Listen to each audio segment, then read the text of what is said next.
Right now, on to the point. On the heels of a massive refinery fire, multiple bills addressing high gas prices are sitting on Governor Newsom's desk. The bills already signed and what they mean for your wallet. And if the gas prices go up quickly, it'll be on him. The blame game continues in day 3 of the government shutdown with no end in sight. We are willing to solve this problem with you. Real pain is being endured by real people. And on the back roads. How many steps do we have? A tower built to watch for wildfires, now a symbol of history and adventure. Good evening. I hope you're having a great Friday. And as always, thank you so much for joining us on To The Point. I'm Alex Bell. And for the past year, the focus of the California legislature and Governor Gavin Newsom has been to bring down the cost of living, and that includes gas prices, all while maintaining the state's emissions goals. So far, the governor continues to sign bills that address gas, oil, and energy. But as ABC 10's Jeannie Nguyen found out, one advocacy group is skeptical that anything will change for drivers.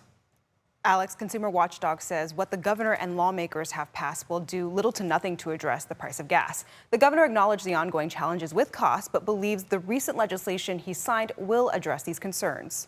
The bills that I signed just a week ago in relationship to the anxiety around supply, security, and affordability. And I appreciate the legislature's sense of urgency to address that issue in a very comprehensive way this year. Over the last few weeks, Governor Gavin Newsom has been signing bills that he says promises to bring down electricity costs, stabilize the petroleum market, and cut down on air pollution. One of the bills is AB 30, designed to bring down the cost of gas by making an ethanol blend, or E15, available, while the state studies its environmental impacts. It operates the same way in our vehicles, but most importantly, I think it is a cheaper blend of gasoline. It's more affordable for people, on average about 20 cents less per gallon. And so that is what, with the signing of this bill, will now be an option that is available. The California Air Resources Board, or CARB, believes this blend is a positive step forward. Ethanol is a low carbon fuel that has climate benefits. And we are currently going through a study to determine that this E15 does not have any negative impacts on air, water, and soil. SB 237 is another bill Governor Newsom recently signed into law that would address oil production in Kern County and bring stability to the fuel market. Well, I think the governor has gone completely in the wrong direction. Jamie Court with Consumer Watchdog believes drivers may not be feeling any financial relief anytime soon, especially with the recent Chevron refinery fire in Southern California. The state was supposed to have regulations requiring refiners to have resupply arrangements when they go down and have minimum inventories coming into these events, and neither of those regulations have been developed, despite the fact that the governor called a special session of the legislature to get them done, and he signed the law a year ago. A spokesperson for the California Energy Commission says there needs to be significant stakeholder input and requirements that must be met before any rules can be adopted. The CEC held its first workshop last month to discuss these complex issues and will continue to engage with all interested parties as they work towards developing their rules. And the Chevron refinery fire is currently under investigation and nobody was hurt, Alex. All right, Jeannie, thank you. Well, it's day 3 of the government shutdown, and Republicans and Democrats are still at odds. At this point, the shutdown seems likely to continue until next week. For the 4th time this week, the Senate tried and failed to pass a short-term bill to reopen the government. Most Democratic senators are voting against the bill as they demand that Congress take up health care legislation. The vote failed 54 to 44. That is well short of the 60 needed to end a filibuster and pass the legislation. Majority Leader John Thune says there will be no more votes this weekend, so the shutdown won't end until at least Monday. There's nothing to be gained at this point by negotiating something that there's nothing to negotiate. Agreed. Meanwhile, Democrats are digging in. They say they won't fund the government until Republicans agree to reverse Medicaid cuts and extend expiring Obamacare subsidies. Democrats will continue to stand on the side of the American people, fight for their health care, and improve their quality of life. At the White House, the administration is preparing to take the unprecedented step of firing thousands of federal workers and making program cuts. And as the federal government shuts down and it continues, so does concerns about health care costs for people that are enrolled in Covered California. Enhanced premium tax credits that have lowered premiums since 2021 are set to expire at the end of the year. It's now a key sticking point for the budget talks in D.C. So Covered California's executive director says on average, consumers will see premiums nearly double without those federal tax credits being renewed. They're urging Congress to act now ahead of the start of the next open enrollment period, which is on November 1st. Sacramento Democratic Congresswoman Doris Matsui joining Covered California officials just this morning, calling for the credit extension. This shutdown is a direct result of Republicans putting themselves and their political agenda above the people that they are elected to serve. Democrats will not let that stand. Republican Congressman Tom McClintock argues these demands on health care should not be keeping the government shut down. He goes even further to suggest the credits shouldn't be extended and we need to reevaluate the federal dollars spent on this. Allowing these subsidies to expire would simply return to the original Obamacare premium levels. For example, a single individual earning $40,000 a year will still only pay $2,700 a year for health insurance, with taxpayers picking up the other $5,400 of that cost. According to Covered California, middle-income Californians making more than $62,000 annually would pay roughly $500 more a month on average if those subsidies expire. Tonight, we are also learning more about a mistake on the special election voter information guide and also how much that mistake is now costing taxpayers. According to the Secretary of State, page 11 of the guide, a proposed congressional district in the map provided by the Legislative Analyst's Office was inadvertently labeled as District 22 instead of District 27. According to the California Department of Finance, it will cost more than $2 million to mail notifications to voters. That was sent in error. Now, it is still not clear if the correction costs will be part of or in addition to the $282 million already earmarked for November's special election. And we also want to mention To The Point has an entire show dedicated to the November election where voters will decide on Proposition 50, the only proposition on the ballot. You can watch that anytime for free on the ABC 10 Plus TV streaming app. All right, still ahead, a government shutdown is keeping the September jobs report under wraps, leaving the Federal Reserve without key data to guide the economy. And Apple pulls the plug on apps that track ICE agents, why the Trump administration says they are a threat and why developers disagree. And we've got a really nice weekend just around the corner. We're saying goodbye to the soggy weather, moving forward with mild weather. I'm going to look at the forecast after the break. But first, another headlines tonight. Sentencing day for Sean Diddy Combs. The music mogul was sentenced to 4 years and 2 months in prison in the case involving sex workers, violence, and freak-offs. The judge said a lengthy sentence was needed for deterrence and that he was unconvinced that if he was released, the crimes won't happen again. Today, Hamas said it accepted some elements of President Trump's plan to end the war in the Gaza Strip, including giving up power and releasing all remaining hostages. The statement came hours after Trump said Hamas must agree to the deal by Sunday evening, threatening an even bigger military onslaught. President Trump said Israel must immediately stop bombing Gaza to allow for negotiations.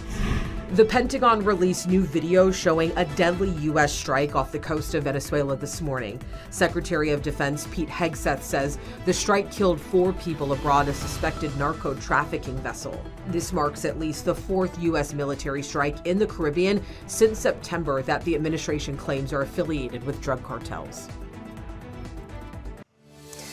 It's beginning to look a little bit like winter in this year. This is video from Palisades, Tahoe, where they got a light dusting of snow on the upper mountain. A reminder that ski season or snowboarding season is right around the corner with opening day on November 26th. And speaking of some beautiful images, let's get things over to meteorologist Brendan Minchef. I know some viewers sent you some beautiful, look at that. That is absolutely beautiful. Yeah, Mammoth Lakes, lots of fall colors and some flurries up there. This picture from Samantha Lindbergh. And we've got one more from her as well. There you go. Plenty of fall colors. You saw the flurries in the previous one and the snow up on the high peaks. So the Eastern Sierra is actually approaching peak fall colors pretty quickly. The rest of the Sierra still has some ways to go. We're not there yet for most areas, but the Eastern Sierra, always the first one to have that kind of first taste of fall, and it's definitely felt like fall to open up October. Some showers lingering right now, but these are tapering off, and after these are gone, I expect us to be done with the rain and the snow showers. The rain that we've seen today, for the most part, has been in the upper Sacramento Valley, north of Sacramento, though we did have some light showers earlier today. 73 was our high temperature in Sacramento, 74 Stockton, 74 down in Modesto. We opened up October last year at 101, 102, and 100 degrees the first 3 days. October this year, we've been more than 20 degrees cooler, 78, 74, and today we made it to 73. Right now, 71 in Sacramento, 71 Stockton, 71 in Modesto, 50s and 60s in the foothills. A beautiful sunset, 71 degrees at the moment. If you're headed off to high school football, though, bring a light jacket with you. It is going to be chilly, about 60 degrees by the time the games are wrapping up. We're going to start off Saturday morning in those low to mid 50s across much of the valley, which is normal for this time of the year. Saturday afternoon, staying mild, plenty of sunshine, 78 degrees in Sacramento, 77 to about 80 degrees in the San Joaquin Valley, 60s and 70s in the foothills. Again, once these showers wind down, that's all I'm expecting. Futurecast showing just clouds for Saturday afternoon. As this system moves out, we'll climb back towards seasonal in the upper 70s and low 80s, but we'll likely have some breezy north winds by the time we get towards Sunday, Monday, and potentially continuing in towards Tuesday. Tuesday, the warmest day of the next 10 as we're in those mid 80s. Then we're back in the low 70s towards next weekend. All right, Brendan, thank you so much. Right after the break, with the government shutdown stalling the jobs report, businesses, investors, and even the Federal Reserve are left in the dark. What it means for the economy and also your wallet. And on the back roads, a century-old fire lookout. We take you up to Tahoe's most breathtaking climb.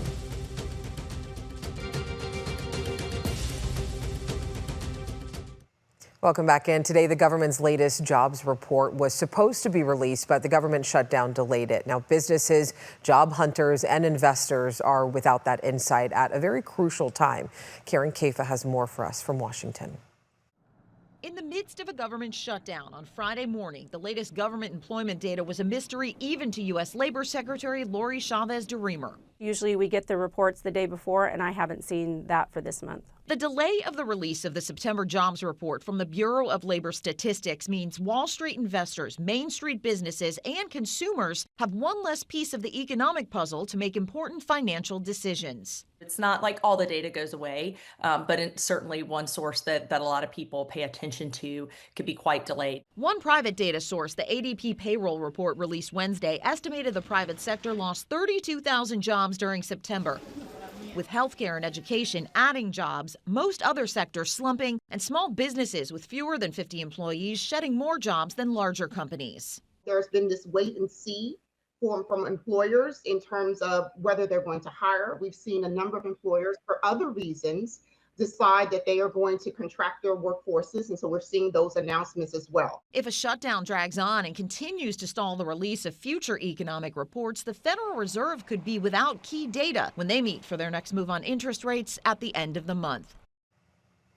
Governor Gavin Newsom today signed a bill allowing 800,000 Uber and Lyft drivers in the state to join a union. This will allow for collective bargaining for better wages and benefits. The legislation is a compromise in the years-long battle between labor unions and tech companies over drivers' rights. California is the second state to give rideshare drivers the right to unionize.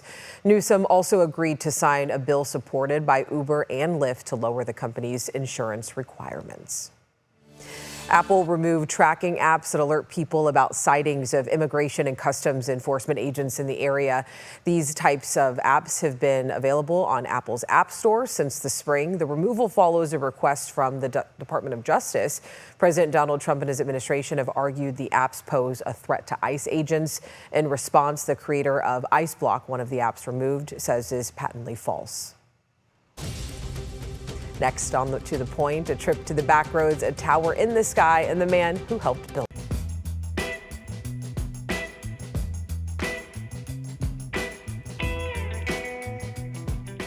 it. It's Friday, so you already know we're going to be hitting the back roads. Tonight, John Bartel takes us up high in the clouds to hike up the many steps of the Sierra Buttes Fire Lookout Tower.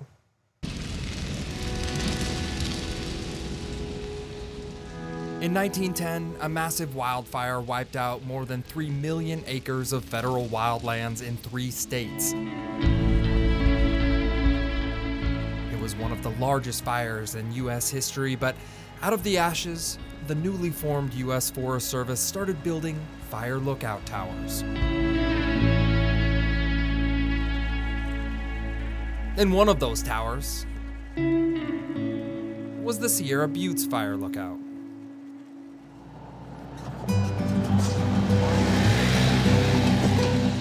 The road we're going up is definitely a jeep trail, very steep. The tower is in a remote part of the Tahoe National Forest. To avoid a 6-mile hike, we hitched a ride with the Sierra County Land Trust, who maintains the land and the trails that lead up to the lookout. When I first came up here, there were, hardly any people. Rich Ekabachi didn't build the original 1915 lookout, but he did oversee the construction of the 1963 rebuild, which included a very key component to this historic tower, the iconic stairs. I figured about a 200-pound snow load on all the stuff, but that wasn't a big issue because the wind blew all the snow off. Standing at 8,587 feet above sea level, the only way to get to the tower, other than rock climbing, is to trudge up the precariously placed maze of aluminum steps. How many steps do we have? Well, about 180. Rich was a 26-year-old engineer for the Forest Service when he designed the stairs. Now 88 years old, the active retiree likes to check over his work every few years. Are we almost there? Almost there. Woo!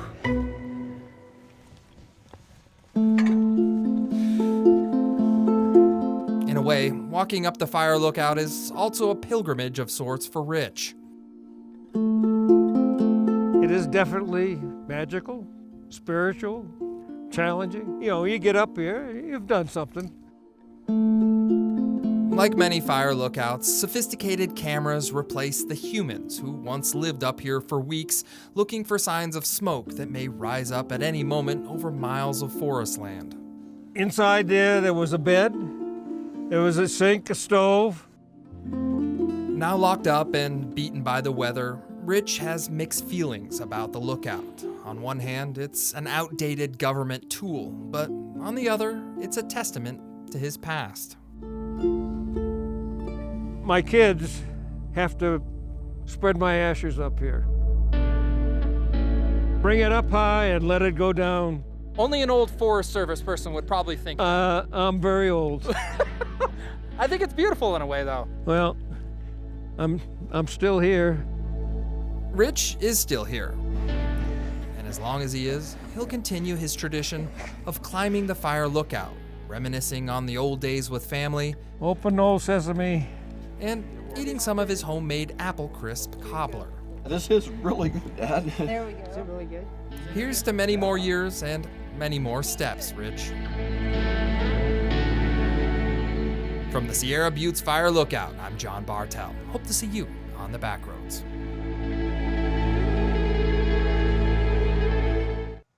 And you can always find more Bartel's Back Road destinations on the ABC 10 Plus TV streaming app. They are under the Shows tab. Just scroll down to Travel and you'll see Bartel's Back Roads. Of course, that app is free to download to your TV. As always, thank you so much for watching and for always inviting us into your home. If you have any questions for me and the team, you can always email us, whether it's redistricting or what's going on in your community. Have a great weekend. Stay safe. Don't forget the 5 has a little bit of traffic because of aftershock, and I'll see you right back here on Monday.